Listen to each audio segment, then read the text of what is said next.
I just wanted you guys to see this. We filled the feeders, and this flock of cowbirds has stopped by.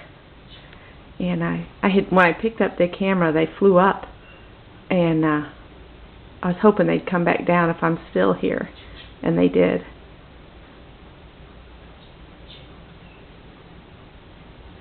I'm not sure if you can hear them or not.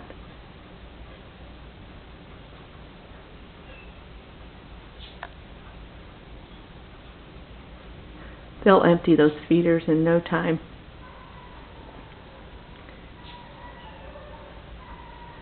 But this is a sign of fall. And I'm just so happy about that. We just love watching the birds.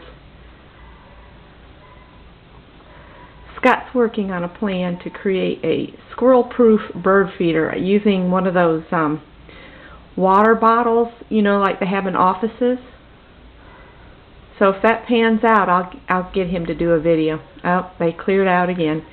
Alright, thanks for watching. Bye.